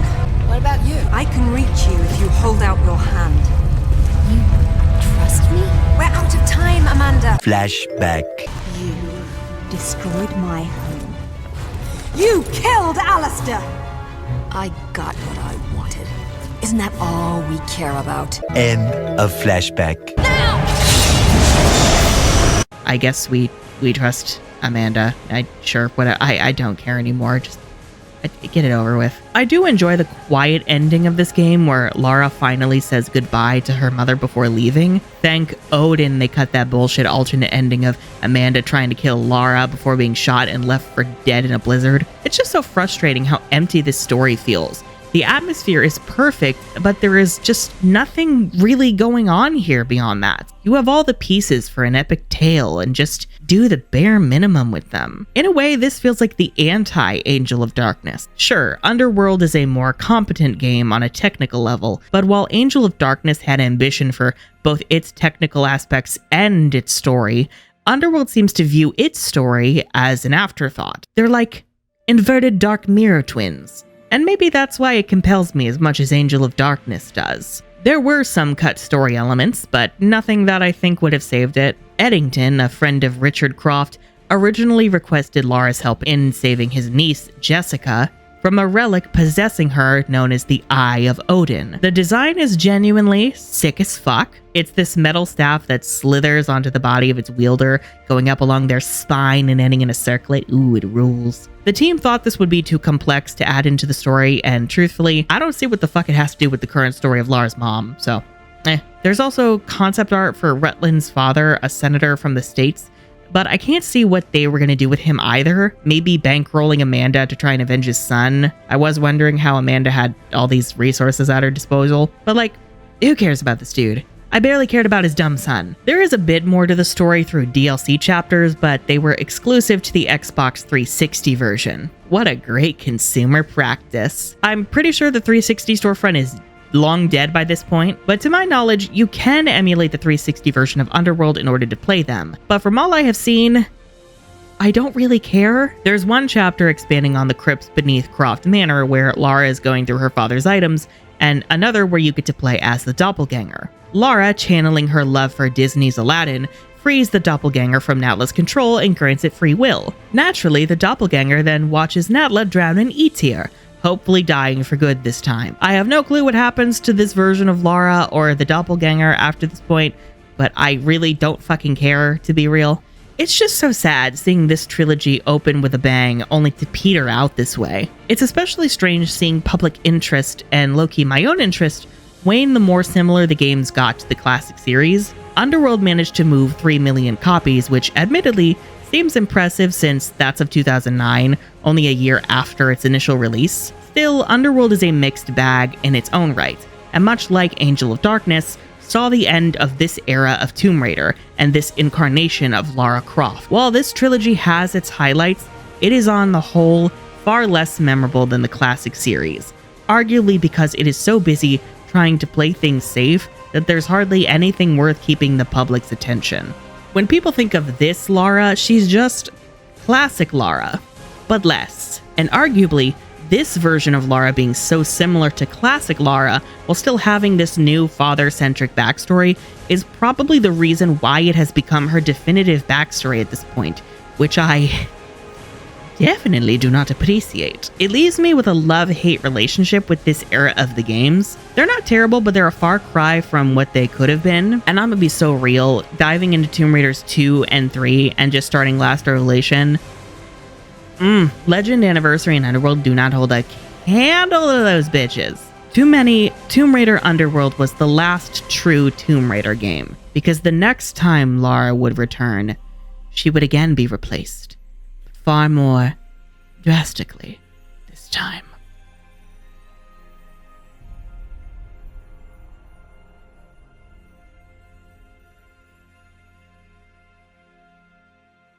Was that ominous enough for you? It's the 2010s, and you know what that means. Time for a dark, gritty, gory, edgy reboot. And by dark, we of course mean excessive violence and gore in lieu of an actual maturity, and gratuitous torture of our leading lady in place of personality.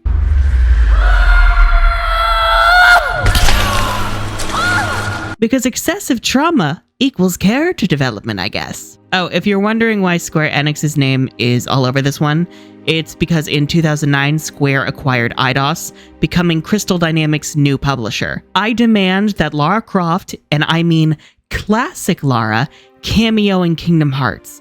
I want to see Goofy wield the dual pistols. Lara just constantly tries to swipe the Keyblade from Sora. Crystal Dynamics actually decided to reboot Lara again immediately after Underworld, this time going back to her roots to create an origin story of how she became the Tomb Raider. Which does mean she has to start out naive and inexperienced, but even once she is truly Lara Croft, she never feels like Lara Croft. She's a shadow of her former self, you could say. You unsavory little runt. This Lara is still an archaeology nerd, and she is admittedly a bit sassy, but she lacks the grit, wit, and steadfastness of her previous incarnations. They tried hard to make her more realistic, because realism equals good, I guess. That means no more quippy, iconic snark, no more exaggerated proportions, that I'm fine with, and no more dual pistols.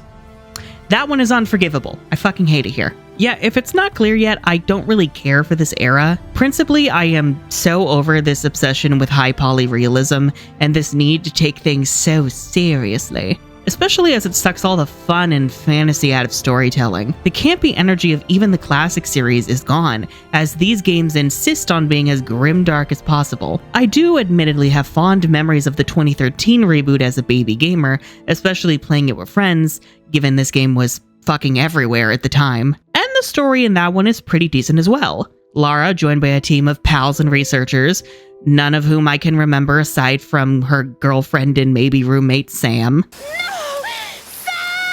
ventures into the Dragon's Triangle, the Japanese equivalent of the Bermuda Triangle, so you know it's way scarier. Their ship sinks in a storm, and in the ensuing chaos, Lara finds herself on the forgotten island of Yamatai, which is filled with bloodthirsty cultists. They make a big deal of her learning how to survive and struggling to not only hunt for food, which you only have to do once, but also to kill in self-defense.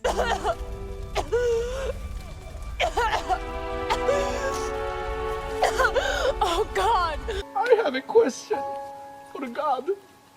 What? Insert tangent about ludo-narrative dissonance here. The island, turns out, is super mega cursed by this ancient mean lady named Himiko, the mythical Sun Queen. Sam is her descendant, and Himiko wants to possess her so she can walk the earth again. And until that happens, her storms will prevent anyone from leaving. The cultists, as a result, want to sacrifice Sam to her, and Lara is not about to let that happen. The characters are, for the most part, very one-note and archetypal and forgettable, but I suppose that they function decently enough for mass appeal. On the whole, it's a fine game, but to me, it's not a Tomb Raider game, especially since the majority of tombs are kept as simple, optional puzzles off the beaten path. I've tried replaying this, and I cannot get into it.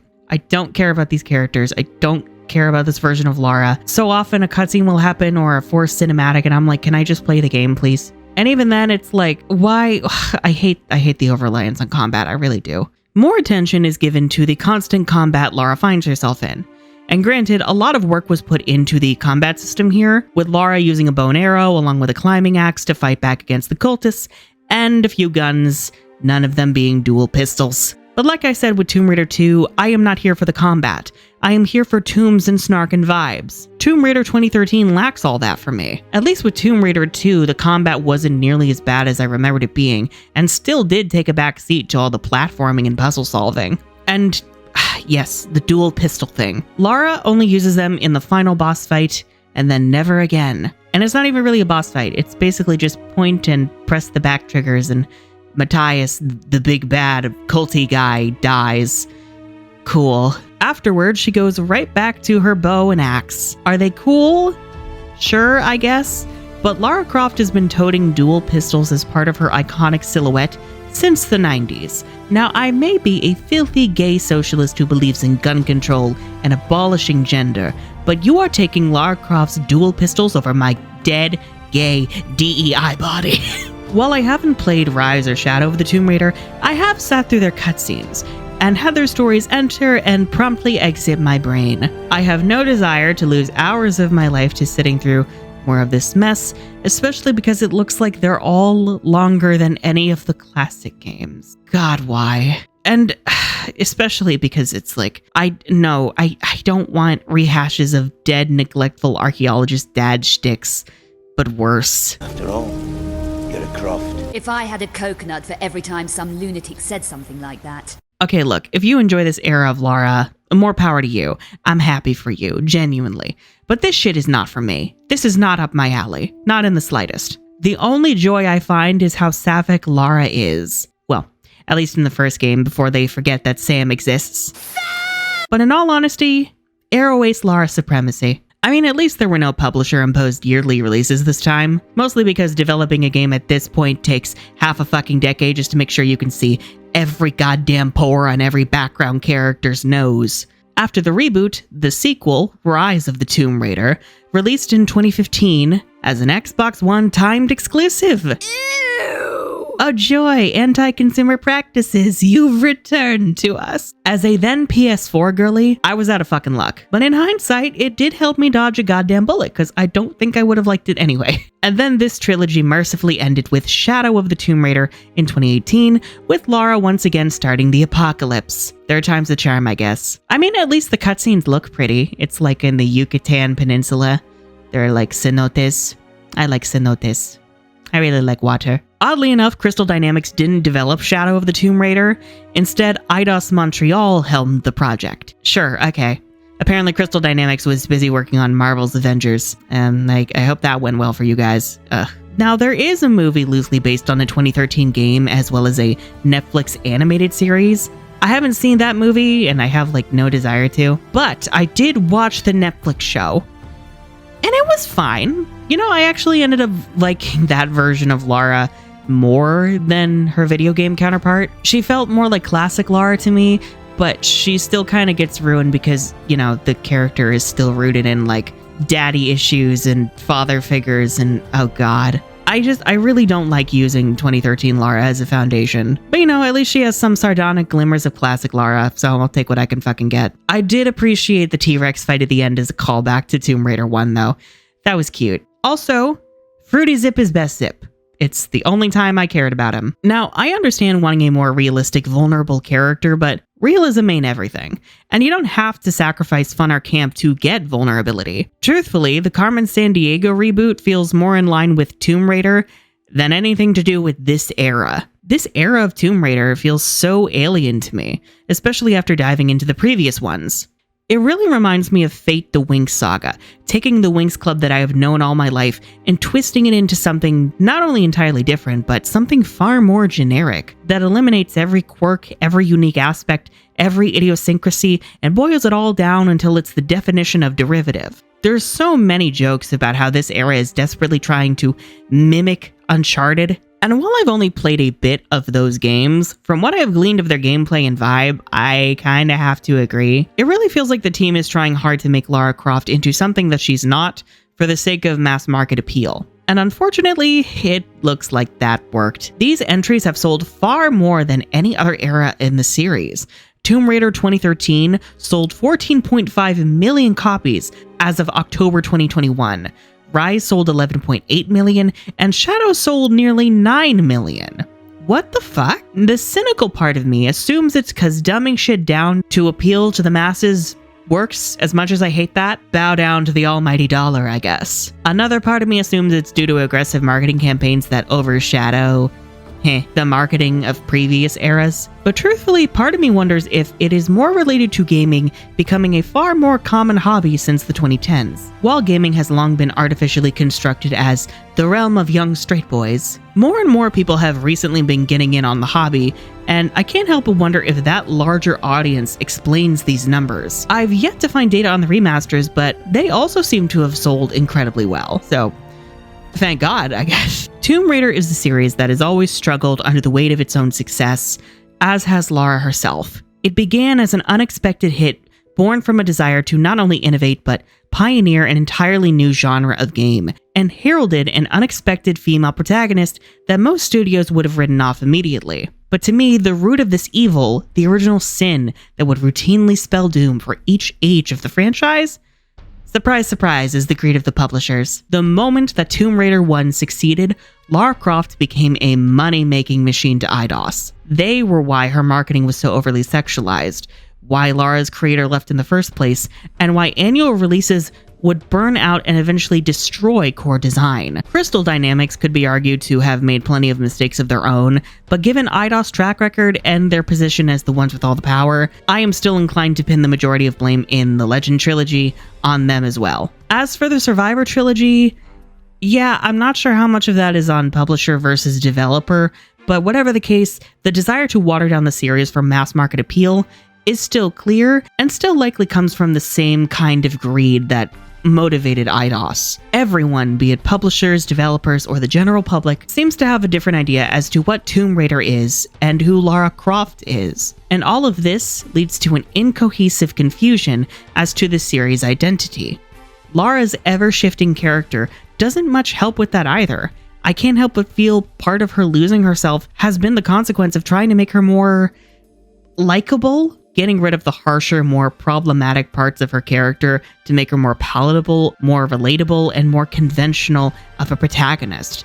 Even emphasizing her love of mythology and archaeology being handed down to her from her father reads to me as a way to distance Lara from the inherent issue of her being a Tomb Raider. Like, oh, her motives are just so wholesome and adorable, and she's more sociable, so she must be a good guy that will appeal to the general public. But even as official media loses sight of who she is, the fact that her original iconography from the classic series remains so strong, I think says a lot about her timelessness. About how we do enjoy messy, flawed protagonists, and it's not just horny straight men that like her. And I hope that more people can appreciate her character with the remastered collections. Seriously, go play those. They're great. Fucking amazing. Now, as for my personal favorites of the series, My top 3 is low-key a tie of Tomb Raiders 1, 2, and 3.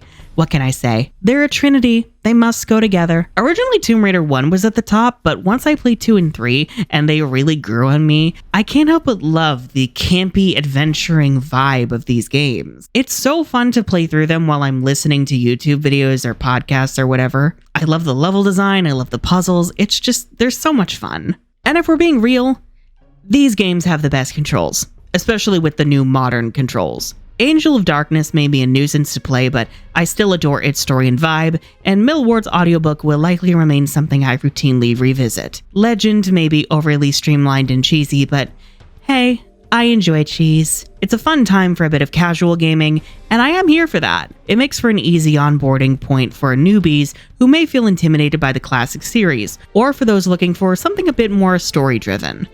Even if the story is kinda eh.